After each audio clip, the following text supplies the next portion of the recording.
comes to bouncing back from a major shock like the pandemic, richer countries tend to have an advantage. And unfortunately, that is also what we are seeing right now.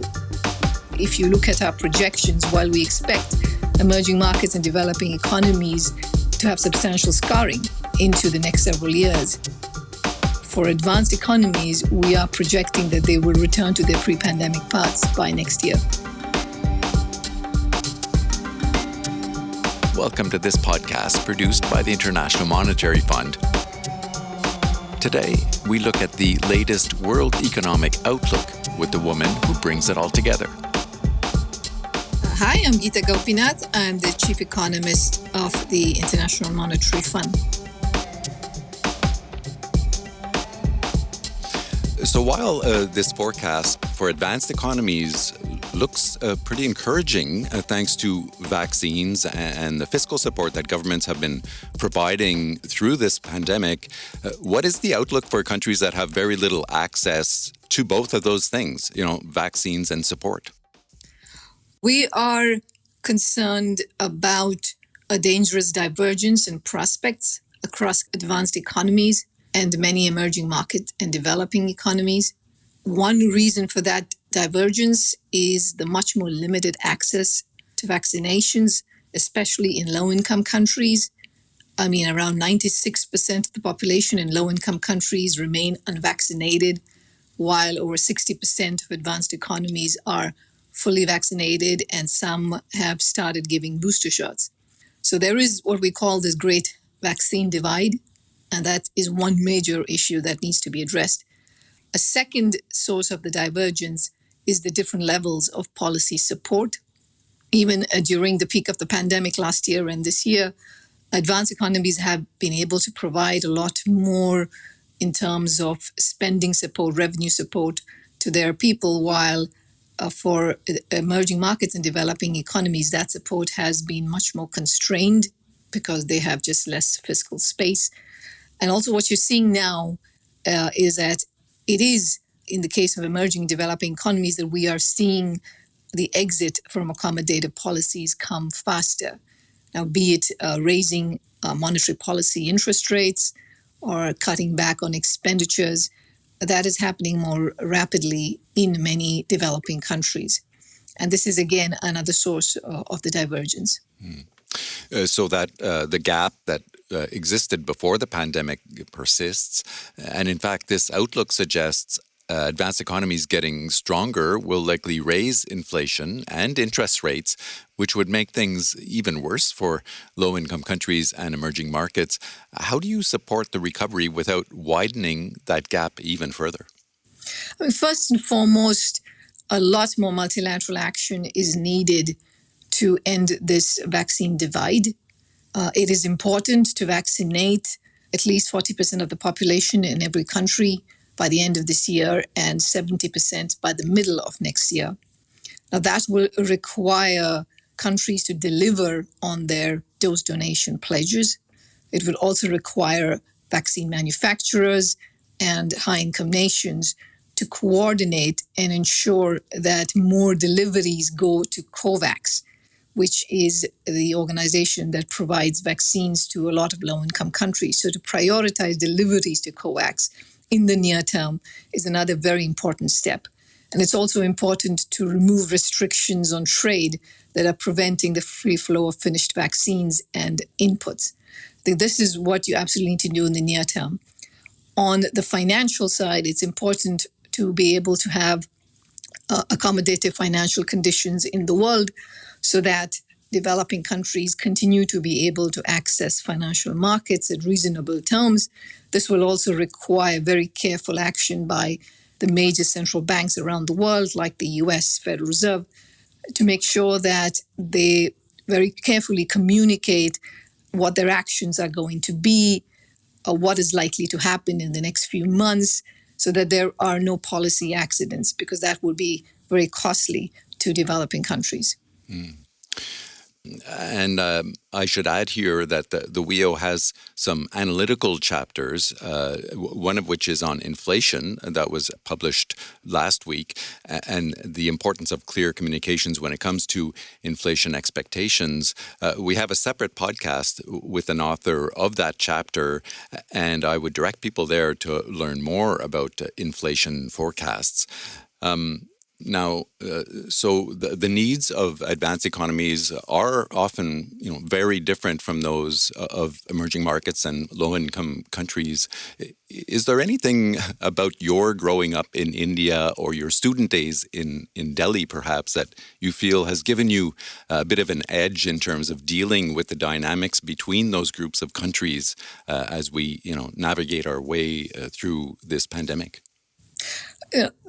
Countries around the world differ greatly in terms of their structural characteristics, in terms of their policy making institutions, in terms of their ability to rebound from setbacks. And we're seeing this in this crisis too. So indeed, the fact that I grew up in India certainly gave me a much closer, I guess, viewership of the problems that developing countries and emerging markets can face. I also did some work back in the day on emerging market business cycles, which I call the cycle is the trend, which is basically this phenomenon that if you look at shocks that hit emerging markets and they go into recessions, unfortunately, it turns out that they never fully recover back to pre-pandemic projected paths, and there are much more persistent effects. On the other hand, for advanced economies, when they go into recessions, they do tend to come back to their pre-shock projections.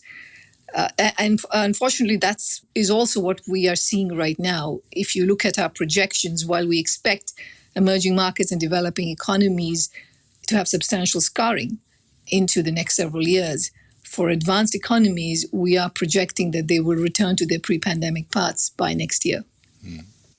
And so you touched upon this earlier, but you did propose a plan back in May to vaccinate 40% of the world population before the end of this year. How is that progressing? And to what degree is the success or the failure of that plan tied into this latest World Outlook? There has certainly been progress on important fronts. So we had 7 actions that we laid out in the plan in May. One of those actions required funding COVAX so they can get to at least 30% coverage for low-income countries. And that funding has since been made available. We also asked for financing to insure against downside risks, which is to have about an additional 1 million doses in the event that you have a much more virulent variant, like the Delta variant that has finally come up. And that has also been met. The problem is that we are not seeing enough speed with which deliveries happen to low-income countries. So at least in the very near term, it's therefore very important for these countries that have surplus vaccines to donate them to COVAX and through that to the low-income countries. So one of the actions that we had proposed was that about 1 billion doses is pledged for this year from countries that have surplus vaccines, and we believe they still should be able to do that. They have pledged about 500 million doses for this year, and now that still is short of what is needed, and another 500 million doses would be needed. But again, even with those 500 million doses that have been pledged, only around 20% of that have been delivered overall in terms of pledges. And so, there is a lot more action needed there. So I think that's where there has been insufficient action. And another area where there has been very little progress is on all the non-vaccine parts of the fight against COVID when it comes to testing, therapeutics, diagnostics, genomic surveillance. And there remains around a $20 billion grant financing gap that needs to be filled.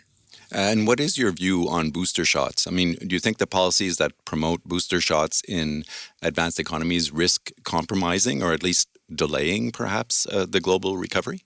I mean, the need for booster shots, of course, has to be determined by the scientific experts.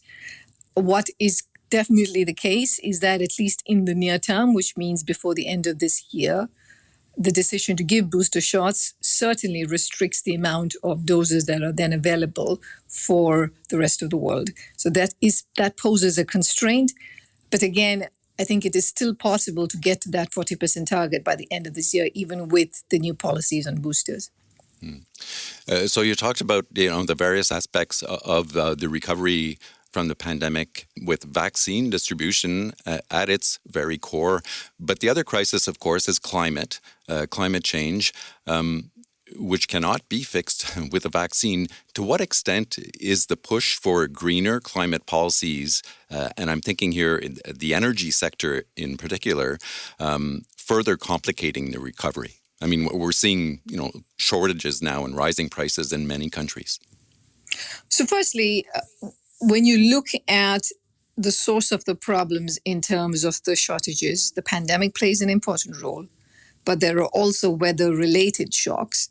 For instance, in the UK, the fact that the wind farms haven't been able to produce enough power is because of a weather shock. You have a drought in Brazil that has affected hydropower generation.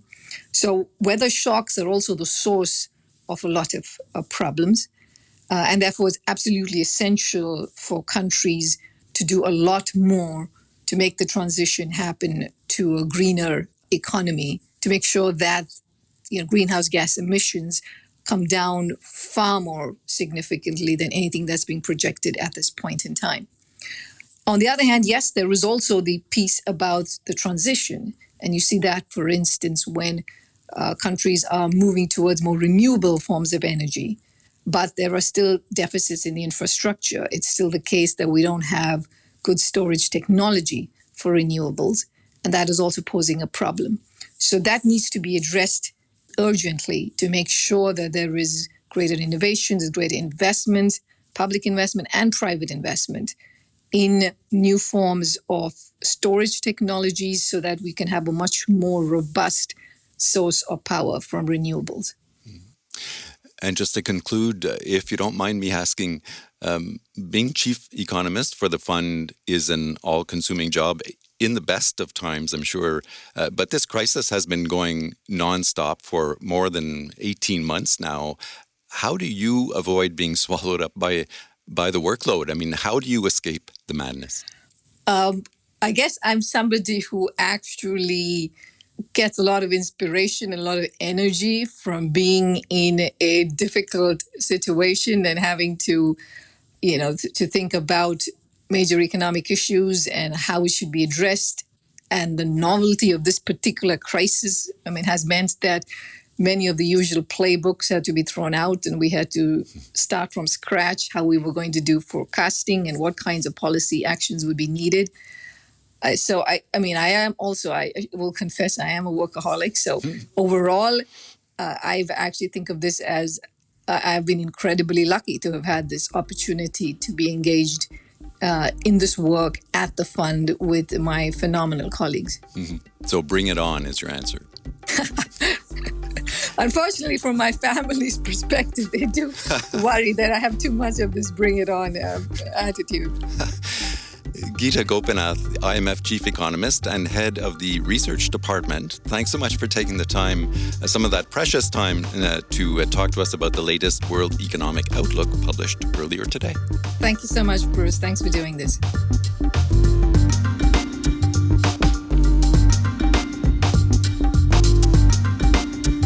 You'll find the latest World Economic Outlook at imf.org/WEO.